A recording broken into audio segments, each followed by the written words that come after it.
എല്ലാവർക്കും നമസ്കാരം. യതീശയുടെ spirit of Rama എന്ന രാമായണത്തിൻ്റെ അടിസ്ഥാനത്തിൽ വാൽമീകി രാമായണത്തിലെ കഥാപാത്രങ്ങളും തത്വചിന്തയും എന്ന ഒരു വീക്ഷണത്തോടു കൂടി നടത്തുന്ന ഒരു സീരീസാണിത്. അതിൽ 21-ാം എപ്പിസോഡിലാണ് നമ്മളെല്ലാവരും ഇപ്പോൾ എത്തിച്ചേർന്നിരിക്കുന്നത്. എല്ലാവരെയും ഈ എപ്പിസോഡിലേക്ക് സ്വാഗതം ചെയ്യുകയാണ്. ഓം വന്ദേ ഗുരുപാദദ്വന്ദ്വം അവാങ്മാനസഗോചരം രക്തശുക്ലപ്രഭാമിശ്രം ഹതൈർക്യം ത്രൈപുരം മഹാ. ഓം ശ്രീ ഗുരുഭ്യോ നമഃ. ഹരിഃ ഓം.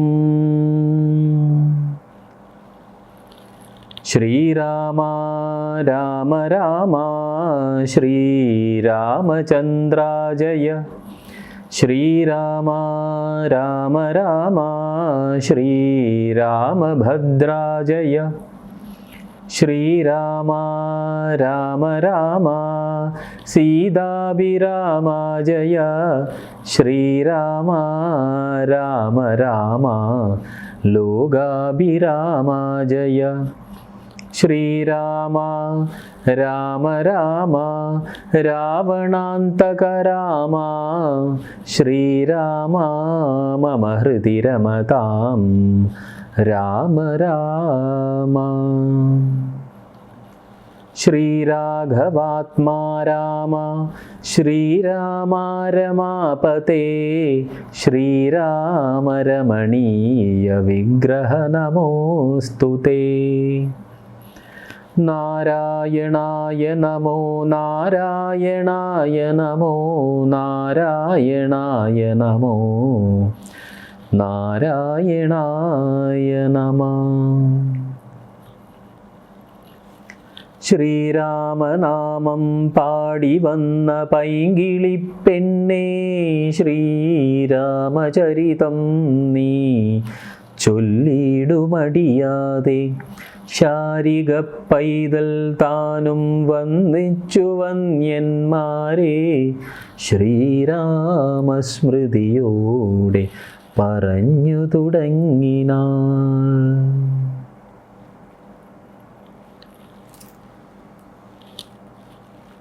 കഴിഞ്ഞ എപ്പിസോഡിൽ നമ്മൾ ബാലി സുഗ്രീവ യുദ്ധവും അതേ തുടർന്ന് ബാലി വധവും ഒക്കെ നമ്മൾ പറയുകയുണ്ടായി. താരയുടെ ശോകവും ബാലിയും സുഗ്രീവനും തമ്മിൽ ഉണ്ടാവുന്ന സ്പർദ്ധ യഥാർത്ഥത്തിൽ മായൻ്റെ മകനായ മായാവി എന്നൊരു രാക്ഷസൻ ഉണ്ടായിരുന്നു. അദ്ദേഹം ആരോടെങ്കിലും യുദ്ധം ചെയ്യാൻ ആഗ്രഹം മൂത്ത് നടക്കുന്ന സമയം അദ്ദേഹം ധൈര്യപൂർവ്വം ബാലിയെ യുദ്ധത്തിന് വിളിക്കുകയാണ്. വെല്ലുവിളിയിൽ കോപാകുലനായ ബാലി ആ മായാവിയുമായി യുദ്ധത്തിന് പോവുകയും ബാലി അവനെ നല്ല പരാക്രമത്തോടെ എതിരിടുകയും ചെയ്തു. രാക്ഷസൻ ജീവനും കൊണ്ട് അദ്ദേഹം കാട്ടിലേക്ക് ഓടി മറയുന്നു. അങ്ങനെ മായാവിയെ പിന്തുടർന്ന് കാട്ടിലെത്തിയ ബാലി ഒരു ഗുഹയിലേക്ക് അവനുമായി യുദ്ധം ചെയ്യാൻ പോവുകയും ബാലി അതേപടി പിന്തുടർന്ന് ഗുഹാമുഖത്ത് കാത്തിരിക്കാൻ സുഗ്രീവനോട് ആവശ്യപ്പെടുകയും ചെയ്തു. കുറച്ച് കഴിഞ്ഞപ്പോൾ ഗുഹയിൽ നിന്ന് പാൽ വരുന്നത് കണ്ടാൽ അസുരൻ മരിച്ചുവെന്ന് അറിയുക. രക്തമാണ് പുറത്തേക്ക് ഒഴുകുന്നത് എങ്കിൽ അയാൾക്ക് എന്നെ കൊല്ലാൻ കഴിഞ്ഞു എന്ന് മനസ്സിലാക്കാൻ വേണ്ടി അടയാളമായി ബാലി പറയുന്നുണ്ട്. അങ്ങനെ വളരെയേറെ കാലം സുഗ്രീവൻ കഴിഞ്ഞിട്ടും ഗുഹയിൽ നിന്ന് ഒരുവിധ ചിഹ്നങ്ങളും അല്ലെങ്കിൽ അടയാളങ്ങളും പുറത്തേക്ക് വരുന്നത് കാണുന്നില്ല.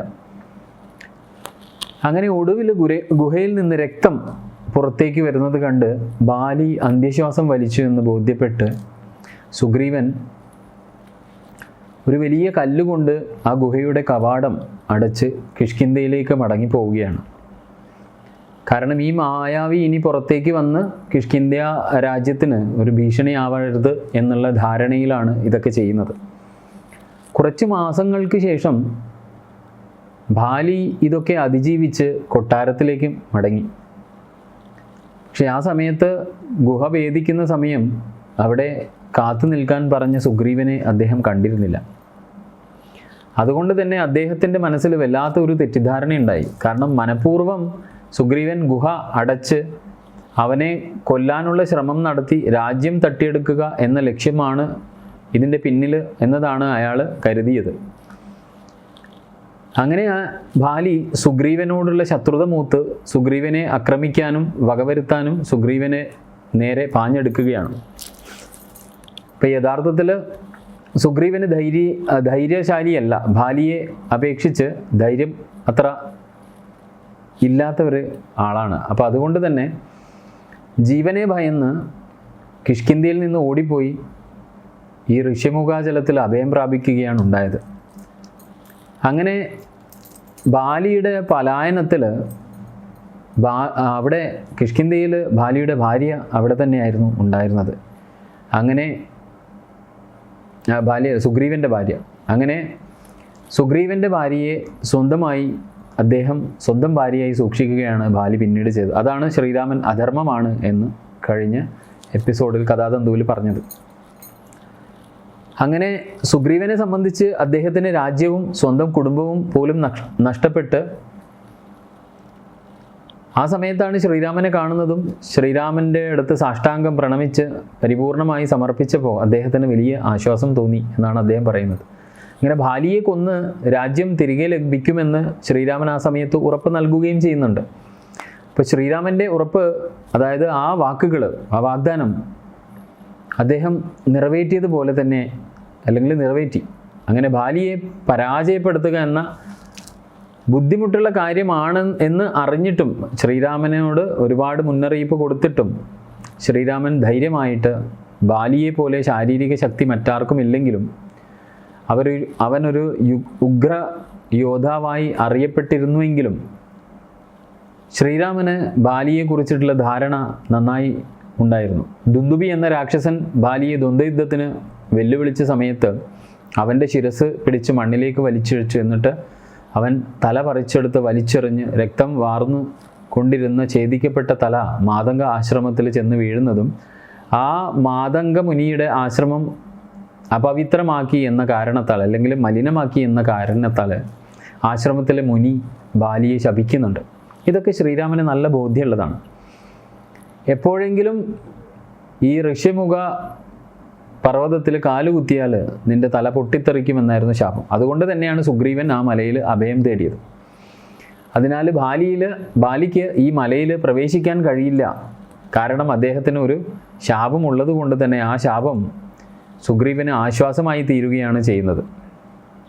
അങ്ങനെ ബാലിയെ യുദ്ധത്തിൽ തോൽപ്പിക്കാനുള്ള എല്ലാ തന്ത്രങ്ങളും മെനഞ്ഞ് അതിന് സുഗ്രീവനെ തയ്യാറാക്കി ശ്രീരാമൻ ആ വാഗ്ദാനം നിറവേറ്റുന്നതും അതേ തുടർന്ന് ബാലിയുടെ സ്തുതിയും ഒക്കെ നമ്മൾ കഴിഞ്ഞ എപ്പിസോഡിൽ കണ്ടു, അല്ലെങ്കിൽ കേട്ടു. ഇനി അതേ തുടർന്ന് കഥാപശ്ചാത്തലം പോകുന്നത് സുഗ്രീവൻ്റെ കിരീടധാരണമാണ്. ബാലിയുടെ അന്ത്യകർമ്മങ്ങൾ ചെയ്യാൻ ബാലിയുടെ മകനായ അംഗദനെ സഹായിക്കാൻ ശ്രീരാമൻ സുഗ്രീവനോട് ആവശ്യപ്പെടുന്നു.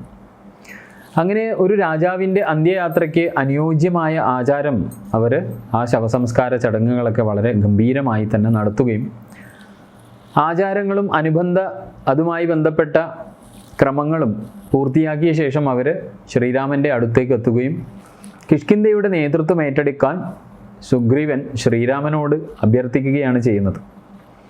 ശ്രീരാമ, അങ്ങ് രാജാവാകൂ, ലക്ഷ്മണനെ പോലെ ഞാൻ അങ്ങയെ സേവിക്കാം. ശ്രീരാമൻ ഈ വാഗ്ദാനത്തിൽ സന്തുഷ്ടനായിരുന്നുവെങ്കിലും പക്ഷേ സുഗ്രീവൻ ഒരു മഹാനായ രാജാവാകാൻ അതാണ് ഉചിതം എന്ന് അദ്ദേഹം തറപ്പിച്ച് പറഞ്ഞു. സുഗ്രീവ, നീയും ഞാനും, അതായത് അങ്ങ് ഞാനും ഞാൻ അങ്ങ് തന്നെയുമാണ്, അതിൽ സംശയമില്ല. കിഷ്കിന്ധ്യ ഭരിക്കാൻ അങ്ങ് യോഗ്യനാണ്. എൻ്റെ കാര്യത്തിൽ ഞാൻ 14 വർഷം കാട്ടിൽ താമസിക്കണം. അതിനാൽ ആ കാലഘട്ടം അവസാനിക്കുന്നത് വരെ ഞാനൊരു നഗരത്തിലോ കൊട്ടാരത്തിലോ താമസിക്കാൻ പാടില്ല. ലക്ഷ്മണൻ അങ്ങയെ രാജാവായി കിരീടധാരണം ചെയ്യും. ബാലിയുടെ മകനായ അംഗദൻ കാത്തിരിക്കുന്ന, അതായത് അടുത്ത താങ്കൾക്ക് ശേഷമുള്ള രാജാവായി തീരും. അങ്ങ് രാജ്യം ഭരിക്കുകയും അംഗദനെ സ്വന്തം മകനെ പോലെ പരിപാലിക്കുകയും ചെയ്യുക. സീതാദേവിയെ അന്വേഷിച്ച് പോവാൻ സാധിക്കാത്ത വിധം ഋതു മാറിയിരിക്കുന്നു. മഴക്കാലം വന്നെത്തിയതോടുകൂടി 4 മാസത്തേക്ക് ഞാൻ പർവ്വതത്തിൻ്റെ മുകളിൽ പോയി താമസിക്കും, അല്ലെങ്കിൽ വ്രതമിരിക്കും. മഴക്കാലം കഴിയുന്നതോടുകൂടി അങ്ങ് എന്നെ അന്വേഷണത്തിൽ സഹായിക്കണം. അതുവരെ അങ്ങയുടെ ഭാര്യയോടൊപ്പം ഈ രാജഭരണം ആസ്വദിച്ച് ജീവിക്കുക. അങ്ങനെ ലക്ഷ്മണൻ സുഗ്രീവനെ കിരീടധാരണം ചെയ്ത് ശ്രീരാമൻ്റെ അടുത്തേക്ക് ലക്ഷ്മണൻ മടങ്ങുകയാണ്. അവിടെ വെച്ച് കഥയുടെ പുരോഗതിയിൽ ശ്രീരാമൻ ലക്ഷ്മണന് ക്രിയാമാർഗം ഉപദേശിക്കുന്നുണ്ട്. ശ്രീരാമൻ ലക്ഷ്മണനോടൊപ്പം പ്രവർഷണ പർവ്വതത്തിലേക്ക് നടക്കുകയും അവിടെ അവരൊരു ഗുഹ കണ്ടെത്തി അവരുടെ വാസസ്ഥലമാക്കി ആ താമസം ആരംഭിക്കുകയും ചെയ്യുന്നു. മനോഹരമായ ഒരു പ്രദേശമാണ്. ധാരാളം ധാതുക്കൾ, പഴങ്ങൾ നിറഞ്ഞ മരങ്ങളും സസ്യങ്ങളും ഒക്കെ നിബിഡമായ സ്ഥലം. അവിടെ ഭഗവാൻ വിഷ്ണുവിൻ്റെ മനുഷ്യരൂപമായ ശ്രീരാമൻ തൻ്റെ സഹോദരനോടൊപ്പം വസിക്കുകയാണ്. ശ്രീരാമൻ കൂടുതലും ധ്യാനത്തിൽ മുഴുകി പലപ്പോഴും സമാധി അവസ്ഥയിലെത്തിയിരുന്നു. ഒരു ദിവസം ലക്ഷ്മണൻ ശ്രീരാമനോട് പറയുകയാണ്, അല്ലെങ്കിൽ ചോദിക്കുകയാണ്, ആത്മീയ ജീവിതത്തിൻ്റെ ക്രിയാമാർഗത്തെക്കുറിച്ച് ഞാൻ അറിയാൻ ആഗ്രഹിക്കുന്നു എന്നും അങ്ങ് എനിക്ക് ഉപദേശം തന്നാൽ വളരെ സന്തോഷമായിരിക്കും എന്നും പറയുന്നു. അങ്ങനെ സാമൂഹിക ജീവിതത്തിൻ്റെ ആ ചാതുർവർണ്ണ വിഭജനം പിന്തുടരുന്ന ക്രിയാമാർഗം നമ്മെ മോക്ഷത്തിലേക്ക് നയിക്കുന്നു എന്ന് ഞാൻ കേട്ടിട്ടുണ്ട്. നാരദൻ, വ്യാസൻ, ബ്രഹ്മാവ് തുടങ്ങിയ മഹാഋഷിമാർ നാരായണനെ പൂജിക്കുന്നതിലൂടെ എന്ത് ചെയ്യുന്നു എന്ന്, അല്ലെങ്കിൽ എന്താണ് ആ പൂജാക്രമം എന്ന് അങ്ങ് എനിക്ക് വിശദമായി പറഞ്ഞു തരൂ. ഈ ജീവിതത്തിൽ തന്നെ മോക്ഷം എങ്ങനെ നേടാം എന്ന് എന്നോട് പറയൂ. അങ്ങയുടെ നിർദ്ദേശങ്ങൾ മറ്റുള്ളവരെയും നയിക്കാൻ എന്നെ സഹായിക്കും എന്ന് പറയുന്നു. അപ്പോൾ ശ്രീരാമൻ വളരെ കൃത്യമായി പറയുന്നു, ലക്ഷ്മണ, നീ എന്നെ പല വിധത്തിൽ പൂജിച്ചേക്കാം. അതിനെക്കുറിച്ച് വിശദമായി പറയാൻ പ്രയാസമാണ്. നീ എനിക്ക് വളരെ പ്രിയപ്പെട്ടവനായതിനാൽ ഞാനത് സംക്ഷിപ്തമായി വിവരിക്കാം. ഒരാൾ ബ്രാഹ്മണൻ്റെ ഗുണങ്ങൾ വികസിപ്പിച്ചെടുത്താൽ, അല്ലെങ്കിൽ ബ്രാഹ്മണ കുടുംബത്തിൽ ജനിച്ചവനാണെങ്കിൽ ഒരു ഗുരുവിൽ നിന്ന് ഉപദേശം തേടി വിദ്യ അഭ്യസനം അല്ലെങ്കിൽ ധ്യാനാദി മുറകൾ ആരംഭിക്കുക.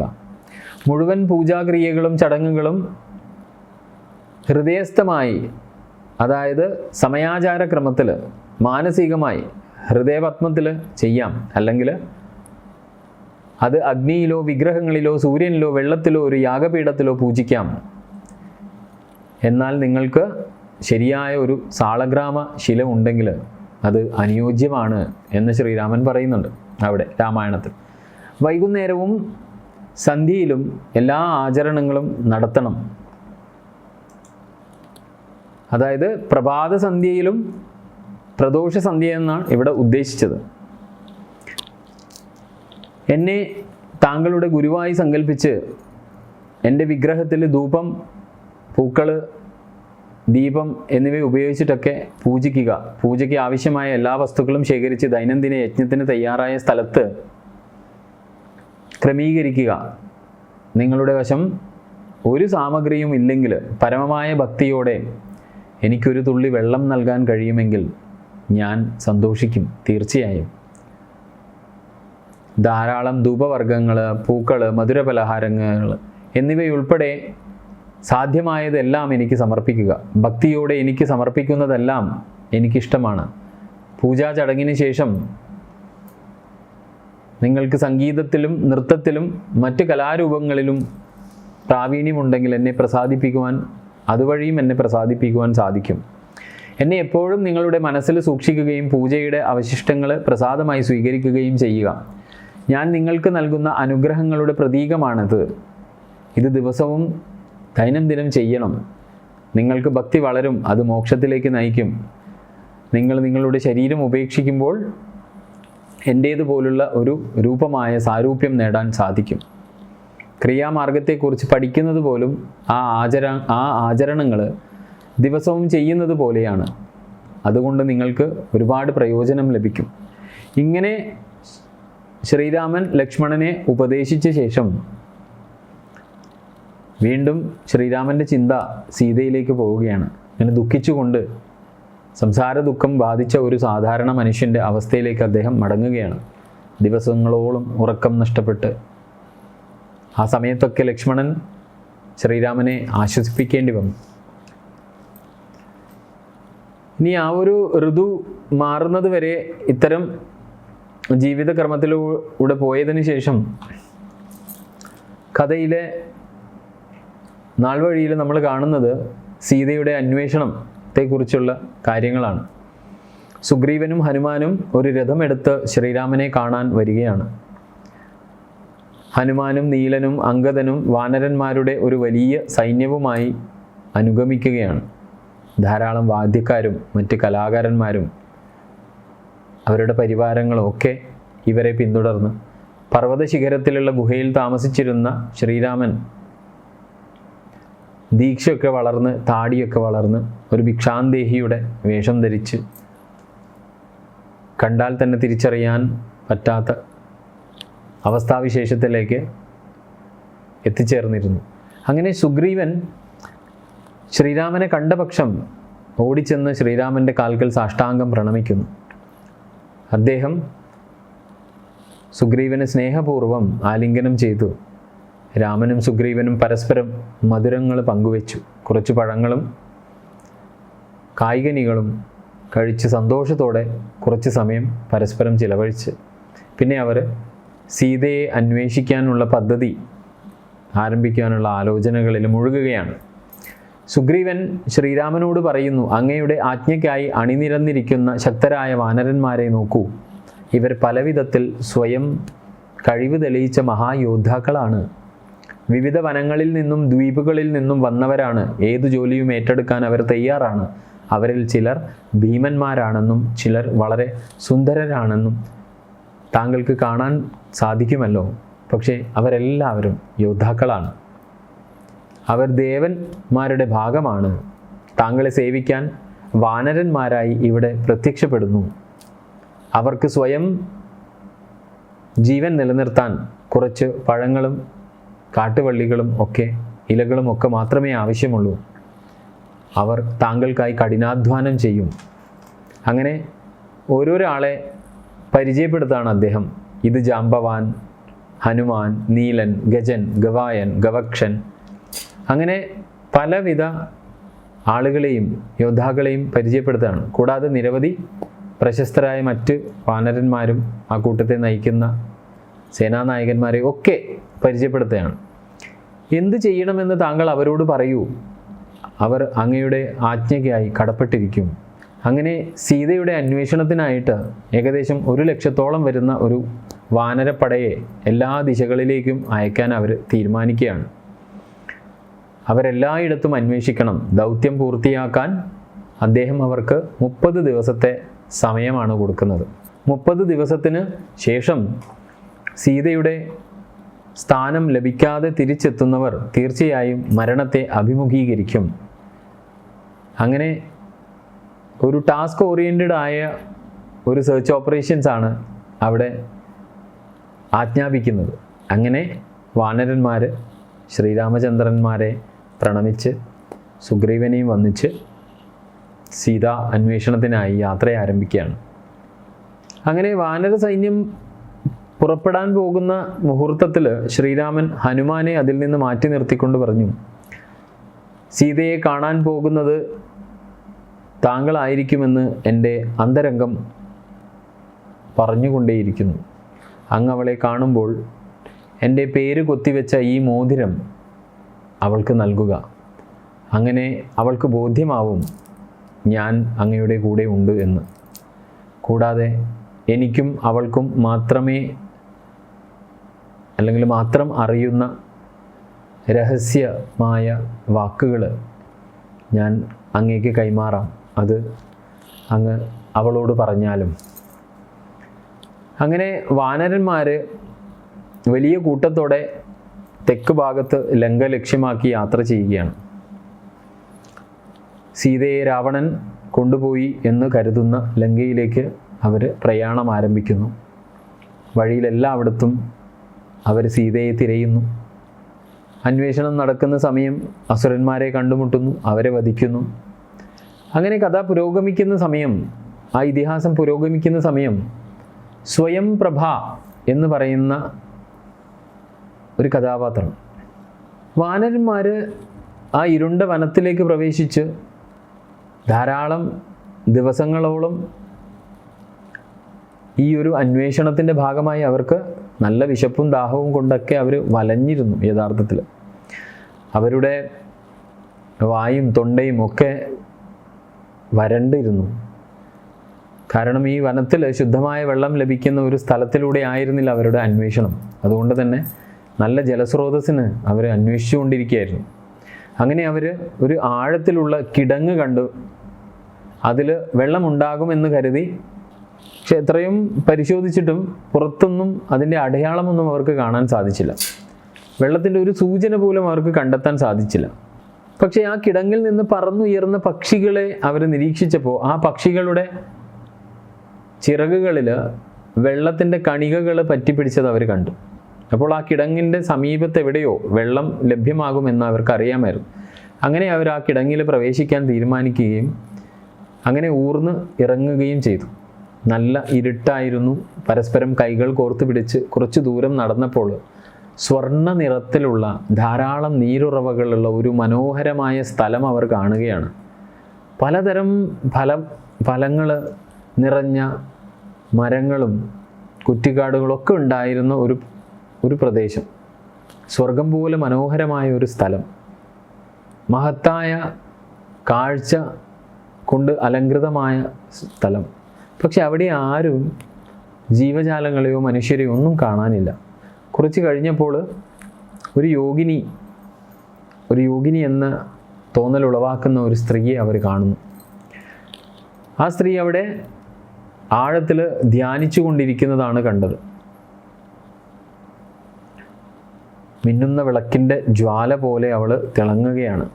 വാനരന്മാർ ആ വ്യക്തിത്വത്തെ വണങ്ങി സാവകാശം അവൾ കണ്ണുകൾ തുറന്നു. കുരങ്ങുകളെ കണ്ടപ്പോൾ, അല്ലെ വാനരന്മാരെ കണ്ടപ്പോൾ അവൾ ചോദിക്കുകയാണ്, നിങ്ങളൊക്കെ ആരാണ്? നിങ്ങളുടെ സന്ദർശനത്തിൻ്റെ ഉദ്ദേശം എന്താണ്? നിങ്ങൾ എങ്ങനെയാണ് ഇവിടേക്കുള്ള വഴി കണ്ടെത്തിയത്? അപ്പോൾ അവർ പറയുകയാണ്, ശ്രീരാമൻ്റെ കഥയൊക്കെ പറഞ്ഞു, സീതയുടെ അപഹരണത്തെക്കുറിച്ച് പറഞ്ഞു, അവരേർപ്പെട്ടിരിക്കുന്ന അന്വേഷണം, അങ്ങനെ ഈ ദൗത്യത്തെക്കുറിച്ച് ഹനുമാൻ അവളോട് വളരെ കൃത്യമായി പറയുകയാണ്. സീതയെ അന്വേഷിച്ച് തെക്കൻ പ്രദേശങ്ങളിൽ പ്രവർത്തിക്കുന്ന ലക്ഷക്കണക്കിന് വാനരന്മാരാണ് ഞങ്ങൾ. നീണ്ട അന്വേഷണത്തിന് ശേഷം വിശപ്പും ദാഹവും അനുഭവിച്ച ഞങ്ങൾ വെള്ളത്തിനായി തിരയുമ്പോൾ ഈ ഗുഹ കണ്ടു. അങ്ങനെ താങ്കളെ കണ്ടതിനാൽ അത് ഞങ്ങൾക്കൊരു അനുഗ്രഹമായി. താങ്കൾ ആരാണെന്ന് ഞങ്ങൾക്കറിയില്ല, പക്ഷെ താങ്കളെ കാണാൻ കഴിഞ്ഞതിൽ ഞങ്ങൾ ശരിക്കും ഭാഗ്യവാന്മാരാണ് എന്ന് ഹനുമാൻ പറയുകയാണ്. നിങ്ങളെല്ലാവരും നിങ്ങൾക്ക് ഇഷ്ടമുള്ളത് കുടിക്കുകയും കഴിക്കുകയും ചെയ്യുക. അതിനുശേഷം ഞാൻ എന്നെക്കുറിച്ച് എല്ലാം നിങ്ങളോട് പറയാം. അങ്ങനെ ഇത് കേട്ടപ്പോൾ വാനരന്മാർ സന്തോഷിച്ച് അവർ മനസ്സ് തുറന്ന് അവിടെ കിട്ടിയ ഭക്ഷണങ്ങളും ജലവും ഒക്കെ കുടിക്കുകയും കഴിക്കുകയൊക്കെ ചെയ്തു. അങ്ങനെ യോഗിനിയുടെ കഥ കേൾക്കാൻ തയ്യാറായി അവർ കൈകളൊക്കെ കഴുകി കൂപ്പി തിരിച്ചെത്തി. അങ്ങനെ കഥകൾ കേൾക്കാനായി അവരിരുന്നപ്പോൾ പുഞ്ചിരിയോടെ അവൾ ഹനുമാനെ അഭിമുഖീകരിച്ച് തന്നെക്കുറിച്ച് പറയുകയാണ്. വിശ്വകർമാവിൻ്റെ മകളായ ഹേമയ്ക്ക് തൻ്റെ നൃത്തങ്ങൾ കൊണ്ട് ഭഗവാൻ മഹേശ്വരനെ പ്രീതിപ്പെടുത്താൻ കഴിഞ്ഞു. അവൻ അവൾക്ക് ഈ സ്ഥലം സമ്മാനമായി നൽകി. ഞാൻ അവളുടെ സുഹൃത്താണ്. എൻ്റെ പേര് സ്വയം പ്രഭ. സൗകര്യങ്ങൾ ആസ്വദിച്ചുകൊണ്ട് ഞാൻ വളരെ കാലം അവളോടൊപ്പം ഇവിടെ താമസിച്ചു. ഹേമ ഒരു മോക്ഷ പ്രാപ്തിക്ക് വേണ്ടിയിട്ട് അലയുന്ന ഒരു ആത്മാവും ഭഗവാൻ വിഷ്ണുവോട് അർപ്പണബോധവുമുള്ള ഒരു ചൈതന്യമായിരുന്നു. ഒടുവിൽ അവൾ ബ്രഹ്മലോകത്തിലെത്തി. ഒരു മൃഗത്തെയും ഭയപ്പെടാതെ ഇവിടെ ഒരു യോഗിനിയായി ജീവിക്കാൻ അവൾ എന്നെ അനുഗ്രഹിച്ചു. ജനന മരണ ചക്രത്തിൽ നിന്ന് എനിക്ക് മോചനം ലഭിക്കുമെന്ന വരം എനിക്ക് ലഭിച്ചു. ഒരു വലിയ വാനര സംഘം സീതയെ അന്വേഷിച്ച് എന്നെ ഇവിടെ സന്ദർശിക്കുമ്പോൾ അവരെ സേവിക്കാൻ അവൾ എന്നോട് ആവശ്യപ്പെടുന്നു. നിങ്ങൾക്ക് ഭക്ഷണപാനീയങ്ങൾ വിളമ്പാനും തുടർന്ന് ശ്രീരാമനെ കാണുവാനും അവൾ എന്നോട് ആവശ്യപ്പെട്ടു. ശ്രീരാമൻ പരമാത്മാവല്ലാതെ മറ്റാരുമല്ല. ആത്യന്തിക യാഥാർത്ഥ്യത്തെക്കുറിച്ച് ധ്യാനിച്ചാൽ നീ അവിടെ ശ്രീരാമൻ്റെ സമക്ഷം എത്തും. എന്നോട് അവൾ അങ്ങനെ പറഞ്ഞിരുന്നു എന്ന് ഈ യോഗിനി പറയുകയാണ്. ഞാനിപ്പോൾ ശ്രീരാമനെ കാണാൻ പോകുന്നു. പക്ഷെ അതിനു മുമ്പ് ഞാൻ നിനക്ക് വഴി കാണിച്ചു തരാം. കണ്ണുകൾ അടയ്ക്കുക. അങ്ങനെ ശ്രീരാമൻ്റെ അടുത്തെത്തിയതോടുകൂടി അവൾ ഭഗവാനെ പ്രദക്ഷിണം ചെയ്ത് അത്ഭുതകരമായ ശ്ലോകങ്ങൾ ചൊല്ലാൻ തുടങ്ങി. രാമനെ കണ്ടുമുട്ടിയതിൻ്റെ ആഴമായ ഭക്തിയും ആനന്ദവും കണ്ട് അമ്പരന്ന് അവളുടെ ശബ്ദം, അല്ലെങ്കിൽ ഇടിമുഴക്കത്തോടുള്ള ശബ്ദത്തോടെ അവൾ പറയുകയാണ്, ഹേ ഭഗവാൻ, ഞാൻ അങ്ങയുടെ ദാസിയാണ്. അങ്ങയെ നേരിട്ട് കാണാൻ കഴിഞ്ഞതിലൂടെ വർഷങ്ങളുടെ എൻ്റെ തപസ്സിന് ഇന്ന് ഫലം ലഭിച്ചു. എന്നെ പോലുള്ള പരിമിതിയുള്ള ഒരാൾക്ക് അങ്ങയെ പരമമായ ആ ഈശ്വര യാഥാർത്ഥ്യ ചൈതന്യത്തെ എങ്ങനെ അറിയാൻ കഴിയും?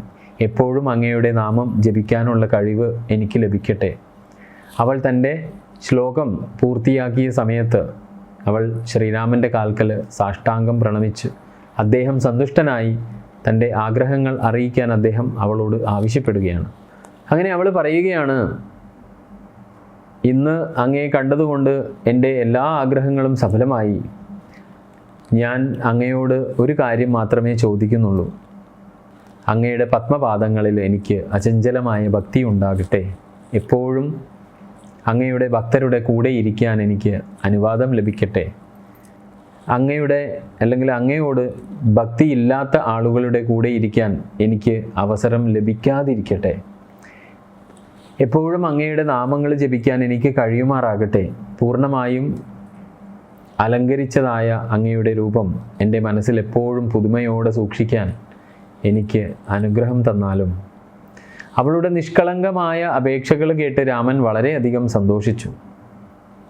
അങ്ങനെ അവളോട് സാധന തുടരാനും അവൾ ആഗ്രഹിച്ചതെല്ലാം അനുഗ്രഹമായി നൽകിക്കൊണ്ട് അവൾ ശ്രീരാമൻ്റെ ഉപദേശം പൂർണ്ണമായും അനുസരിച്ചുകൊണ്ട് ഒടുവിൽ വിഷ്ണുപാദം പുൽകുകയും ചെയ്യുന്നു. അതേ തുടർന്ന് വീണ്ടും കഥയുടെ പുരോഗതിയിൽ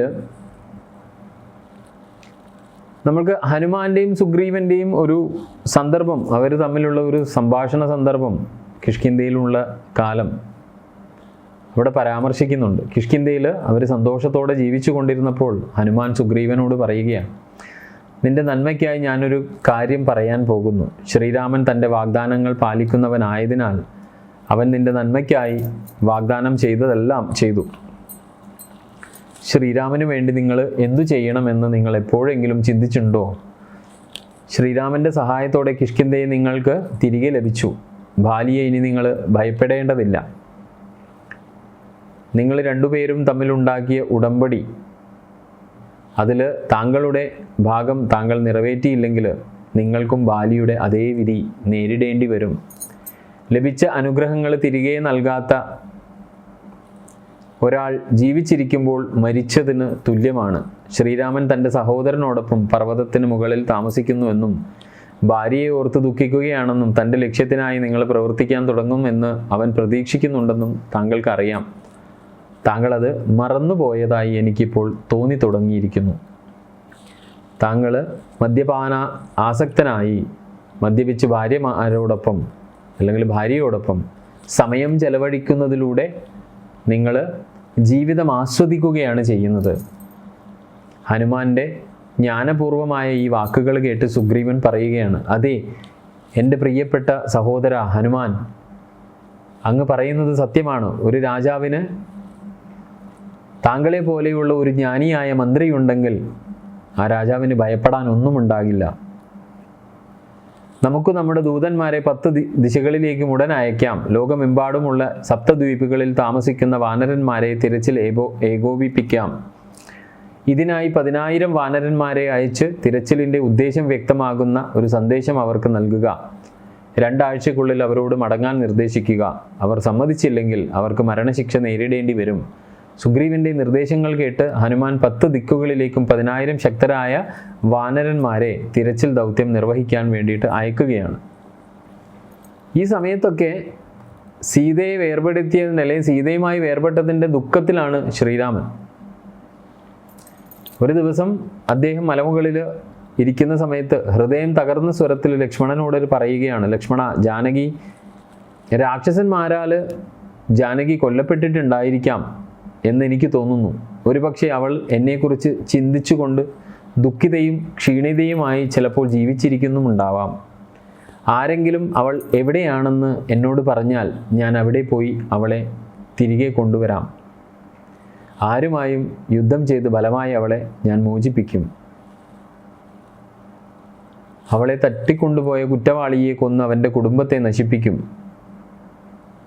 സീതേ, ഞാൻ നിന്നെ എപ്പോഴാണ് വീണ്ടും കാണാൻ പോകുന്നത്? നീ എന്നിൽ നിന്ന് അകലെയായതിനാൽ പ്രകൃതിയിലെ ഒരു തണുത്ത ചന്ദ്രപ്രകാശം പോലും കത്തുന്ന സൂര്യനെ പോലെ എനിക്ക് അനുഭവപ്പെടുന്നു. എൻ്റെ സഖാവായ സുഗ്രീവൻ തൻ്റെ ജോലി പൂർത്തിയാക്കിയപ്പോൾ എന്നോടുള്ള സ്നേഹം നഷ്ടപ്പെട്ടതായി തോന്നുന്നു. സുഗ്രീവനോട് ഞാൻ പറഞ്ഞ ജോലി ഞാൻ നിർവഹിച്ചപ്പോൾ തിരിച്ച് അദ്ദേഹത്തിന് എന്നോടുള്ള സ്നേഹം നഷ്ടപ്പെട്ടതായി തോന്നുന്നു. ഇപ്പോൾ അവൻ സ്ത്രീകളോടൊപ്പവും കൊട്ടാരത്തിലെ സൗകര്യങ്ങളോടും ജീവിതം ആസ്വദിക്കുന്നുണ്ടാകണം. 4 മാസത്തെ മഴക്കാലത്തിന് ശേഷം ഇവിടെ വരുമെന്ന് അദ്ദേഹം വാഗ്ദാനം ചെയ്തിരുന്നു. പക്ഷേ ഇതുവരെയും അദ്ദേഹം വന്നിട്ടില്ല. അദ്ദേഹം എന്നെ അവഗണിക്കുന്നത് തുടർന്നാൽ ഞാനിനി ക്ഷമിക്കില്ല. കിഷ്കിന്ധയെയും അതിലെ എല്ലാ ആളുകളെയും ആ രാജ്യം തന്നെ ഞാൻ നശിപ്പിക്കും. ഇത് കേട്ട ലക്ഷ്മണൻ സുഗ്രീവനോട് കോപിച്ചു.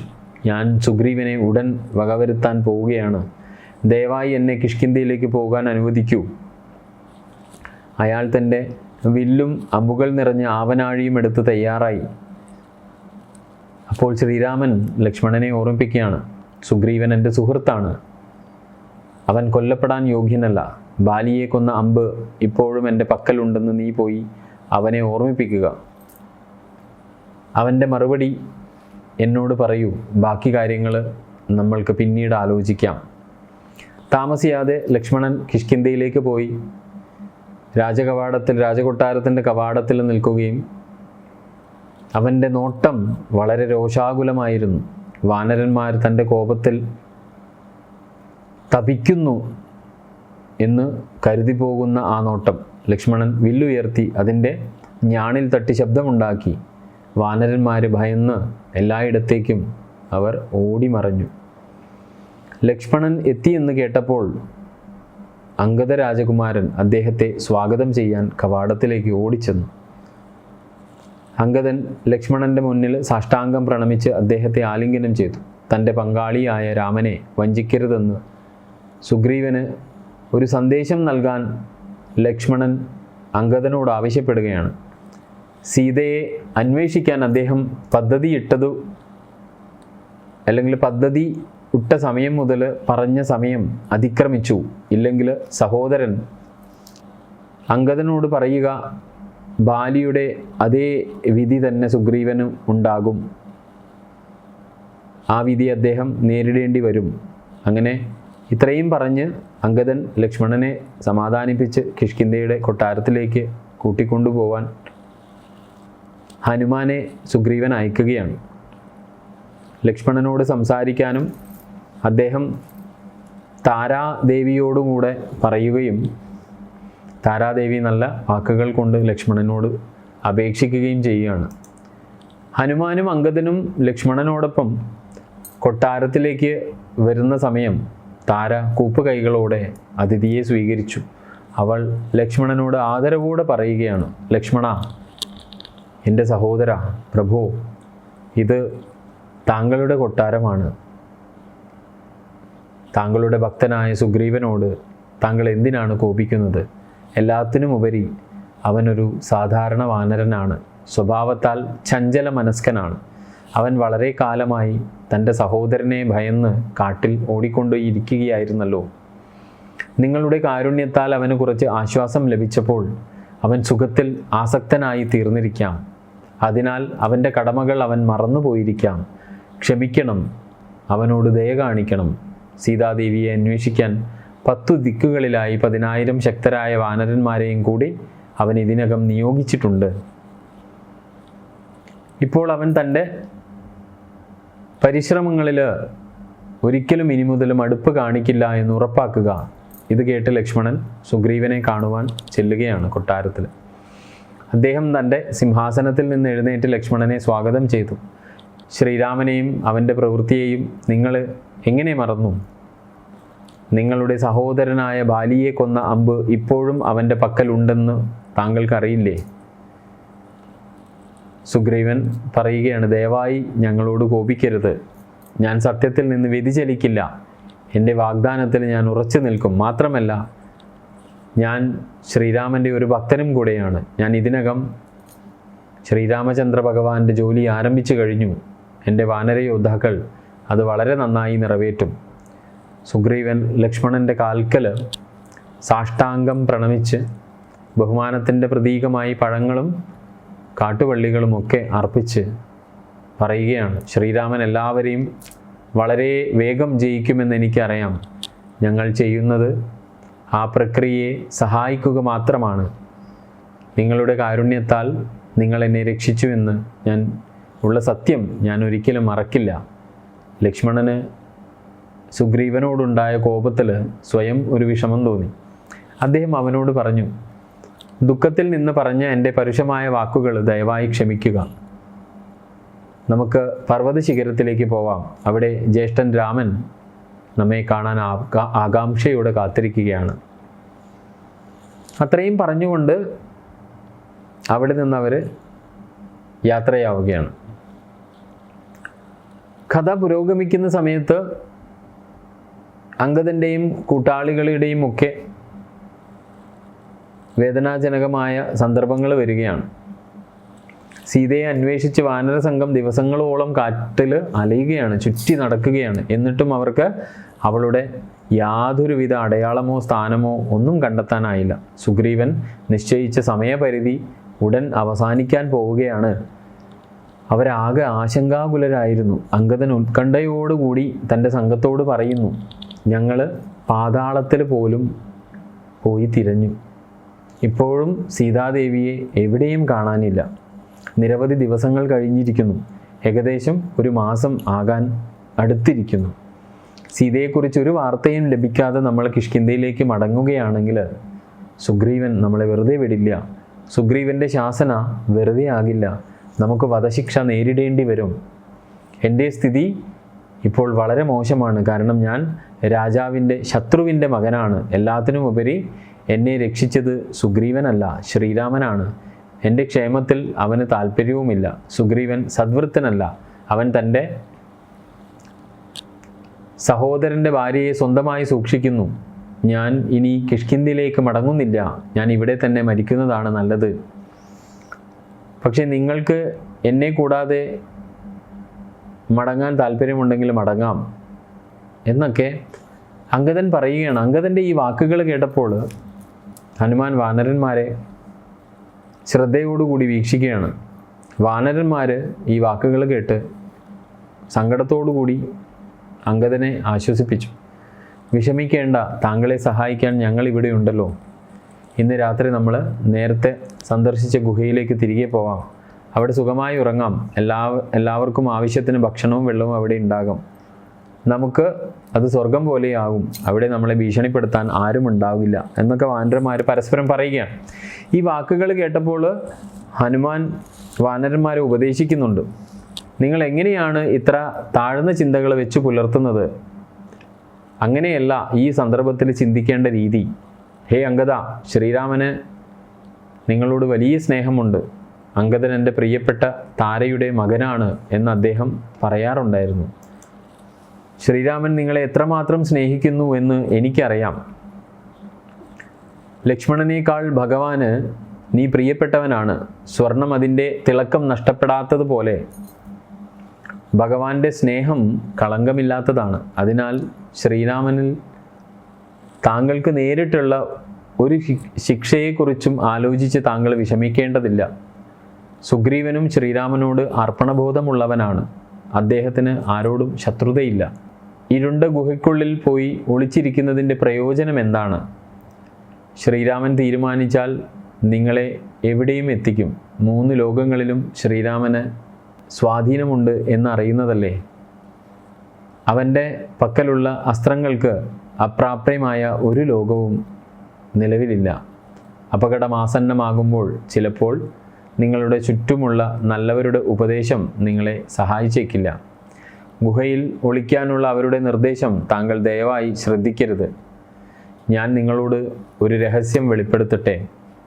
ശ്രീരാമൻ വെറും ഒരു മനുഷ്യജന്മമല്ല. അവൻ സാക്ഷാൽ നാരായണനാണ്, പരമാത്മാവ്, പ്രപഞ്ചത്തിൻ്റെ യാഥാർത്ഥ്യമായ സത്യം. സീത മായാശക്തിയാണ്, എല്ലാവരെയും ബന്ധിപ്പിക്കുന്ന മയക്കുന്ന ശക്തിയാണവൾ. ലക്ഷ്മണൻ സാക്ഷാൽ ആദിശേഷനാണ്. രാക്ഷസന്മാരെ, പ്രത്യേകിച്ച് രാവണനെ നശിപ്പിക്കാനും ധർമ്മം പുനഃസ്ഥാപിക്കുവാനും വേണ്ടി അവർ മനുഷ്യരൂപം സ്വീകരിച്ചതാണ്.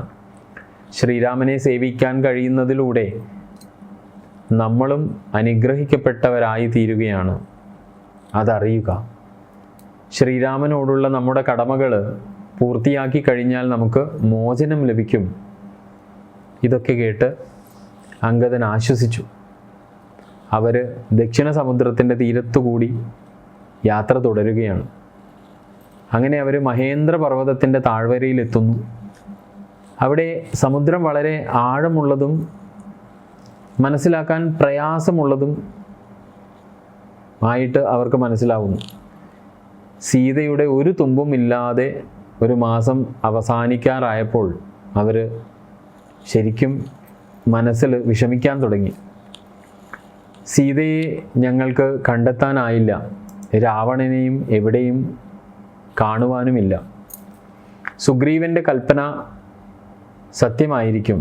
മരണത്തെ നേരിടാൻ നമ്മൾ തയ്യാറാകുന്നതാണ് നല്ലത്. നമുക്ക് മരണം മോക്ഷത്തിലേക്കുള്ള ഒരു പാതയാണ്. അങ്ങനെ ചിന്തിച്ചുകൊണ്ട് അവർ ദർഭപ്പുല്ലുകൾ കൊണ്ട് കിടക്കകൾ ഉണ്ടാക്കി ഒരു ദിവസം, ആ ദിവസം മുതൽ എന്തെങ്കിലും കഴിക്കുന്നത് നിർത്താൻ പദ്ധതിയിട്ടുകൊണ്ട് മരണം വരെ ആ ഒരു ജീവിത രീതി പിന്തുടരാൻ അവർ തീരുമാനിക്കുകയാണ്. അങ്ങനെ സീതാന്വേഷണം എങ്ങും എത്താതിരിക്കുന്ന ഘട്ടത്തിൽ രാമായണത്തിൽ നമ്മൾ കാണുന്ന അടുത്ത കഥാ അവസ്ഥ അല്ലെങ്കിൽ പശ്ചാത്തലം സമ്പതി എന്ന ആ പക്ഷിയെ, ആ വലിയ പക്ഷിയെ കണ്ടുമുട്ടുന്നതാണ്. മഹേന്ദ്ര പർവ്വതത്തിൻ്റെ മുകളിലുള്ള ഗുഹയിൽ നിന്ന് ആ സമയം ശക്തനായ ഒരു കഴുകൻ പുറത്തേക്ക് വരികയാണ്. പക്ഷേ ആ പക്ഷി വൃദ്ധനായിരുന്നു, ചിറകുകൾ കരിഞ്ഞ്. അങ്ങനെ കടൽ തീരത്ത് നിരവധി കുരങ്ങുകൾ കിടക്കുന്നത് കണ്ട് ആ കഴുകൻ യഥാർത്ഥത്തിൽ സന്തോഷിക്കുകയാണ്. എനിക്ക് പ്രായമായതുകൊണ്ട് എനിക്ക് ഭക്ഷിക്കാനായി ഇവരെ ദൈവം അയച്ചതായിരിക്കണം എന്നാണ് അദ്ദേഹം നിരീക്ഷിക്കുന്നത്. ചിറകില്ലാത്ത ഈ മൃഗങ്ങൾ കുറച്ചു കാലത്തേക്ക് എൻ്റെ ഭക്ഷണമായിരിക്കും. ഞാൻ മരിക്കുന്നത് വരെ എനിക്ക് കഴിക്കാൻ മതിയായ ഭക്ഷണം ഇവരിൽ നിന്ന് കിട്ടും. അങ്ങനെ കഴുകൻ്റെ സ്വയമേവയുള്ള സംസാരം കേട്ട് വാനരന്മാർ ഭയന്നു. അവർ പരസ്പരം പറഞ്ഞു, ഈ കഴുകൻ നമ്മളെ എല്ലാം കൊന്നു തിന്നാൻ പോവുകയാണല്ലോ. നമ്മുടെ വിധി തടയാൻ ആരെ കൊണ്ടും സാധിക്കില്ല. ജീവിതത്തിൽ നമുക്കൊന്നും നേടാൻ കഴിയില്ല. കാരണം ശ്രീരാമൻ ഞങ്ങളോട് ആവശ്യപ്പെട്ടത് നമ്മൾ പൂർത്തീകരിച്ചിട്ടില്ല, ചെയ്തിട്ടില്ല. നമ്മുടെ കഴിവില്ലായ്മ കാരണം നമ്മൾക്ക് എന്താണ് ജീവിതത്തിൽ കരുതി വെച്ചിരിക്കുന്നത് എന്ന് നമുക്ക് അറിയാനും സാധിക്കില്ല. ഈ കഴുകൻ്റെ കൈകളിൽ നമ്മൾ മരിക്കുകയാണെങ്കിൽ നമ്മുടെ ജീവിതം വ്യർത്ഥമാണ് എന്ന് തെളിയിക്കും. നമ്മൾ തീർച്ചയായും പാപികളാണ് എന്ന് കരുതണം. എന്നാൽ നമ്മൾ കണ്ടുമുട്ടിയ ജടായു എന്ന കഴുകൻ നമ്മോട് വളരെ ദയാലുവായിരുന്നു. ശ്രീരാമന് വേണ്ടിയുള്ള പ്രവൃത്തി ചെയ്തുകൊണ്ട് മരിച്ച ഒരു ഭക്തസ്വഭാവമുള്ള പക്ഷിയായിരുന്നു അത്. അവൻ വെറും ഒരു പക്ഷിയാണെങ്കിലും ശ്രീരാമൻ അവന് മോചനം നൽകി. ജടായുവിനെക്കുറിച്ച് വാനരന്മാർ പ്രശംസിക്കുന്നത് കേട്ട് ആ വലിയ കഴുകൻ ചോദിക്കുകയാണ്, എൻ്റെ കാതുകൾക്ക് മധുരമുള്ള വാക്കുകൾ ആണല്ലോ നിങ്ങൾ പറയുന്നത്. ഇവിടെ ജടായുവിനെക്കുറിച്ച് ഇപ്പോൾ നിങ്ങളിൽ ആരാണ് പറഞ്ഞത്? ആ പറഞ്ഞ ആൾ ആരാണെന്ന് പറയൂ, ഭയപ്പെടേണ്ട. അങ്ങനെ അംഗദൻ ആ കഴുകൻ്റെ അടുത്തേക്ക് പോയി ശക്തനായ ആ പക്ഷിയെ വണങ്ങി അദ്ദേഹം പറയുകയാണ്, അയോധ്യയിലെ രാജാവായ ദശരഥനെക്കുറിച്ച് നിങ്ങൾ അറിയുമായിരുന്നോ? അദ്ദേഹത്തിൻ്റെ മകൻ ശ്രീരാമനെക്കുറിച്ച് നിങ്ങൾ കേട്ടിരിക്കുമായിരുന്നു. ഭാര്യയും സഹോദരനുമായ രാവണനോടൊപ്പം, അതായത് ഭാര്യയും സഹോദരനായ ലക്ഷ്മണൻ്റെ കൂടെ വനത്തിൽ തപസ് അനുഷ്ഠിക്കുമ്പോൾ ദുഷ്ടനായ രാക്ഷസൻ തൻ്റെ ഭാര്യയായ ജാനകിയെ തട്ടിക്കൊണ്ടുപോയി. രാവണൻ അവളോടൊപ്പം തൻ്റെ വിമാനത്തിൽ പറന്നുയരുമ്പോൾ അവൾ സഹായത്തിനായി നിലവിളിച്ചു. അപ്പോഴാണ് ശക്തനായ കഴുകനായ ജടായു തൻ്റെ സർവശക്തിയും ഉപേക്ഷിച്ച് രാവണനെ ആക്രമിക്കാൻ തുനിഞ്ഞത്. അവൻ്റെ വായുരഥം നശിപ്പിച്ചു. നിർഭാഗ്യവശാൽ രാവണൻ തൻ്റെ വാൾ, അതായത് ദിവ്യ ആയുധമായ ചന്ദ്രഹാസം എടുത്ത് ജടായുവിൻ്റെ ചിറകുകൾ അരിഞ്ഞു മാറ്റി. സീതയുടെ അനുഗ്രഹത്താൽ ജടായു ആ വിവരം ശ്രീരാമന് കൈമാറാൻ കഴിയുന്നത് വരെ അദ്ദേഹത്തിൻ്റെ ജീവൻ ശരീരം വിട്ട് പോയില്ല. അങ്ങനെ മനുഷ്യരൂപത്തിലുള്ള പരമാത്മാവായ ശ്രീരാമൻ്റെ പത്മ സമാനമായ മുഖം നോക്കി ആ പക്ഷിരാജൻ അന്ത്യശ്വാസം വലിച്ചതിനാൽ ജടായു മോചനം നേടി. അങ്ങനെ ശ്രീരാമനും സുഗ്രീവനും പരസ്പരം അതേ തുടർന്ന് സഹായിക്കാൻ സമ്മതിക്കുകയും സുഗ്രീവനെ പിന്തുണയ്ക്കാൻ ശ്രീരാമൻ എൻ്റെ പിതാവായ ബാലിയെ കൊല്ലുന്നു. ഇപ്പോൾ കിഷ്കിന്ധയിലെ രാജാവാണ് സുഗ്രീവൻ, ഞാൻ അവിടുത്തെ രാജകുമാരനുമാണ്. സീതയെ അന്വേഷിക്കാൻ സുഗ്രീവൻ 10,000 വാനരന്മാരെ എല്ലാ ദിക്കുകളിലേക്കും അയച്ചിട്ടുണ്ട്. ഞങ്ങൾ ഒന്നായി തെക്കോട്ട് വന്ന ആ സംഘങ്ങളുടെ പ്രതിനിധികളാണ്. സീതയെയോ രാവണനെയോ കണ്ടെത്താൻ ഞങ്ങൾക്ക് കഴിഞ്ഞിട്ടില്ല. ഇതിനായി ഞങ്ങൾക്ക് വേണ്ടി നൽകിയ സമയം ഉടൻ അവസാനിക്കും. എന്തെങ്കിലും വാർത്തയുമായി ഞങ്ങൾ കിഷ്കിന്ധയിൽ തിരിച്ചെത്തിയില്ലെങ്കിൽ രാജാവിൻ്റെ കൈകളാൽ ഞങ്ങൾ മരണത്തെ അഭിമുഖീകരിക്കേണ്ടി വരും. ഞങ്ങൾ തോൽവി സമ്മതിക്കുകയാണ്. സീതയുടെ വാസസ്ഥലത്തെക്കുറിച്ച് താങ്കൾക്ക് എന്തെങ്കിലും അറിയാമെങ്കിൽ ദയവായി ഞങ്ങളോട് പറയൂ. ഇപ്പോൾ ഞങ്ങൾ ആരാണെന്ന് താങ്കൾക്ക് അറിയാമല്ലോ. ഇനി നിങ്ങളെക്കുറിച്ച് ഞങ്ങളോട് പറഞ്ഞാലും. ആ സമയം കഴുകൻ മറുപടി പറയുകയാണ്, ഞാൻ സമ്പതി, ജടായു എൻ്റെ സഹോദരനാണ്. വളരെ കാലമായി ഞാൻ അദ്ദേഹത്തെ കണ്ടിട്ടില്ല. ആയിരക്കണക്കിന് വർഷങ്ങൾക്ക് ശേഷം നിങ്ങളിൽ നിന്ന് ഞാൻ അദ്ദേഹത്തെക്കുറിച്ച് കേൾക്കുന്നു. അപരിചിതരായ നിങ്ങൾ എൻ്റെ സഹോദരൻ്റെ അന്ത്യകർമ്മങ്ങൾ ചെയ്യാൻ ഞാൻ ആഗ്രഹിക്കുന്നു. അതിനാൽ ദയവായി എന്നെ ജലത്തിലേക്ക് ആനയിക്കൂ. നിങ്ങളുടെ ദൗത്യത്തിൽ ഞാൻ നിങ്ങളെ സഹായിക്കാം. അങ്ങനെ കടൽ തീരത്തിലേക്ക് പോകാൻ വാനരന്മാർ അദ്ദേഹത്തെ സഹായിക്കുകയാണ്. അങ്ങനെ സമ്പതി തൻ്റെ സഹോദരൻ ജടായുവിന് അന്ത്യകർമ്മങ്ങൾ ആ സമുദ്ര തീരത്ത് വെച്ച് ചെയ്യുകയാണ്. തുടർന്ന് അദ്ദേഹം ജാനകി എവിടെയാണെന്ന് പറയാൻ തുടങ്ങി. ത്രികുട പർവ്വതം എന്ന വളരെ ഉയരമുള്ള പർവ്വതം, അവിടെയാണ് ലങ്കാനഗരം സ്ഥിതി ചെയ്യുന്നത്. ഇവിടെയും ത്രികുടത്തിൻ്റെയും ഇടയിൽ ഒരു ആഴമേറിയ സമുദ്രമുണ്ട്. ലങ്കയിൽ ജാനകി ഒരു ഉദ്യാനത്തിലാണ് താമസിക്കുന്നത്. രാക്ഷസരായ വനിതാ കാവൽക്കാരാൽ ആ സ്ഥലം ചുറ്റപ്പെട്ടിരിക്കുന്നു. അത് കുറഞ്ഞത് 100 യോജന അകലെ ആയിരിക്കണം. ഞാനൊരു കഴുകനായതിനാൽ എനിക്ക് അത് വ്യക്തമായി കാണാൻ കഴിയും. അത്രയും ദൂരം ചാടാൻ കഴിയുന്നവർക്ക് മാത്രമേ സീതയെ കാണാൻ സാധിക്കുള്ളൂ. എൻ്റെ സഹോദരനെ കൊന്ന കുറ്റവാളിയെ നിങ്ങൾ എല്ലാവരും ചേർന്ന് കൊല്ലണം. നിങ്ങൾ സമുദ്രം കടന്ന് ലങ്കയിൽ പോയി സീതയെ കണ്ടെത്തണം. വിവരം ലഭിച്ചാൽ രാമൻ തീർച്ചയായും രാവണനെ കൊല്ലും. ഇത് ചെയ്യിക്കാനുള്ള വഴികളെക്കുറിച്ച് താമസിയാതെ നിങ്ങൾ എല്ലാവരും ചിന്തിക്കുക എന്ന് സമ്പതി പറയുകയാണ്. എൻ്റെ ചെറുപ്പത്തിൽ സമ്പതി തുടരുകയാണ്. എൻ്റെ ചെറുപ്പത്തിൽ ജടായുവും ഞാനും ദൂരങ്ങൾ പറക്കാനുള്ള കഴിവ് പരീക്ഷിച്ചവരാണ്. ഒരിക്കൽ ഞങ്ങൾ പറന്നുയർന്ന് സൂര്യൻ്റെ അധീനതയിലെത്തിയപ്പോൾ കൊടും ചൂടിൽ തളർന്ന് ജടായുവിൻ്റെ ചിറകുകൾ കത്തിത്തുടങ്ങി. അവനെ സംരക്ഷിക്കാൻ ഞാൻ മുകളിലേക്ക് പറന്നുയർന്ന് അവനെ സൂര്യതാപത്തിൽ നിന്ന് മറച്ചു പിടിച്ചു. അത് എൻ്റെ ചിറകുകൾ കത്തിച്ചു കളഞ്ഞു. ഞാൻ നിലത്തു വീണു. ജടായുവും അങ്ങനെ തന്നെ. ഒരു പക്ഷിയെ സംബന്ധിച്ചിടത്തോളം ചിറകുകളാണ് അവൻ്റെ ശരീരത്തിലെ ഏറ്റവും പ്രധാനപ്പെട്ട ഭാഗം. ഒന്നും കാണാൻ കഴിയാതെ ഞാൻ 3 ദിവസം അവിടെ തന്നെ കിടന്നു. ഉണർന്ന സമയത്ത് എൻ്റെ ചിറകുകൾ കത്തിയിരിക്കുന്നതായി ഞാൻ കണ്ടു. ഞാൻ അടുത്തുള്ള ഒരു ആശ്രമത്തിലേക്ക് ചേക്കേറി. അവിടെ ഒരു മുനിയെ കണ്ടു. ആ മുനി എന്നെ അറിയുകയും എന്താണ് സംഭവിച്ചതെന്ന് ചോദിക്കുകയും ചെയ്തു. സൂര്യൻ്റെ അടുത്തേക്ക് എത്താനുള്ള ഞങ്ങളുടെ സാഹസികതയെക്കുറിച്ച് ഞാൻ അദ്ദേഹത്തോട് പറഞ്ഞപ്പോൾ മുനി എന്നെ ആശ്വസിപ്പിച്ചു. ശരീരം ദുഃഖത്തിനുള്ള ഏക കാരണമാണെന്നും ശരീരത്തിനുള്ള കാരണം കർമ്മങ്ങൾക്ക് അപ്പുറമാണെന്നും അറിയുക. നമ്മുടെ ശരീരത്തോട് ചേർന്ന് നിൽക്കുകയും മായയുടെ സ്വാധീനത്തിൽ കർമ്മങ്ങൾ ഏറ്റെടുക്കാൻ അതിനോട് സ്വയം തിരിച്ചറിയുകയും ചെയ്യുന്നു. അങ്ങനെ ശരീരത്തിലൂടെ പ്രവർത്തിക്കുന്ന ജീവാത്മാവ് കർമ്മങ്ങൾ ചെയ്യുന്നതും ആസ്വദിക്കുന്നതുമാണെന്ന ധാരണയെ ഉൾക്കൊള്ളുന്നു. അങ്ങനെ ജനന മരണ ചക്രത്തെക്കുറിച്ചും ഭൂമിയിൽ ജീവൻ എങ്ങനെ വിവിധ ജീവികളായി ജനിക്കുന്നുവെന്നും അദ്ദേഹം എനിക്ക് ഉപദേശിച്ചു തന്നു.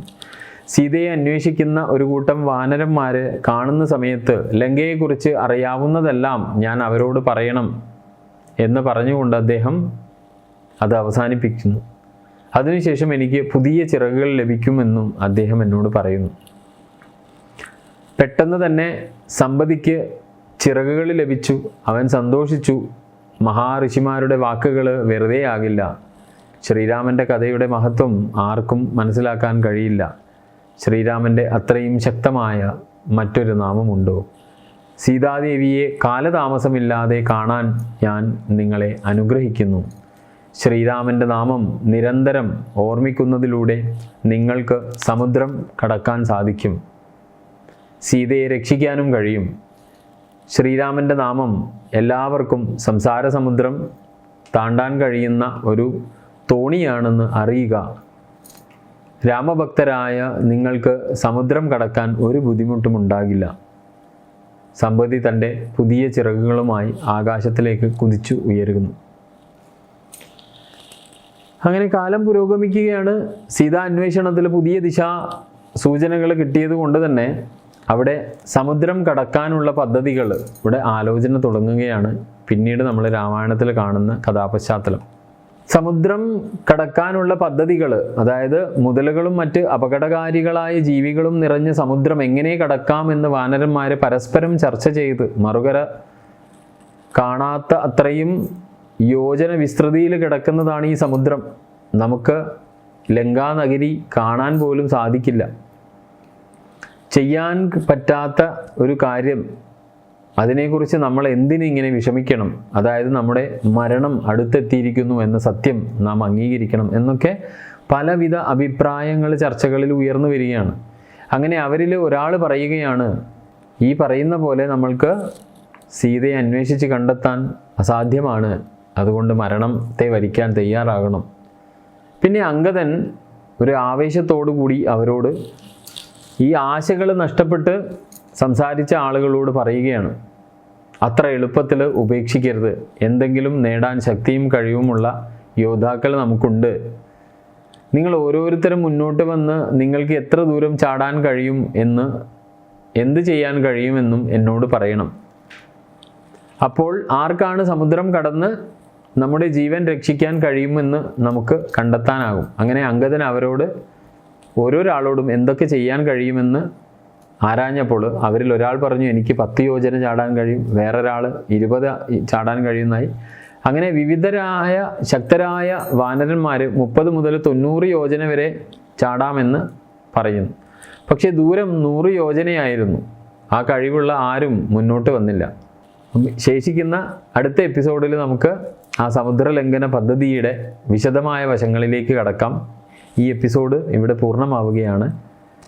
എല്ലാ എപ്പിസോഡിൻ്റെയും അവസാന ഭാഗം ഞാൻ പറയുന്നത് പോലെ ഈ ഒരു താത്വികമായ അവലോകനം നിങ്ങളെല്ലാ ജനങ്ങളിലേക്കും എത്തിക്കാനുള്ള പരിശ്രമത്തിൽ ഞങ്ങളുടെ ഭാഗമാവണം. പരമാവധി നിങ്ങളുടെ സുഹൃത്തുക്കൾക്കും ബന്ധുമിത്രാദികൾക്കും ഈ എപ്പിസോഡ് ഫോർവേഡ് ചെയ്തു കൊടുക്കണം. അടുത്ത എപ്പിസോഡിൽ നിങ്ങളെയൊക്കെ കാണാം എന്ന വിശ്വാസത്തോടു കൂടി നന്ദി, നമസ്കാരം.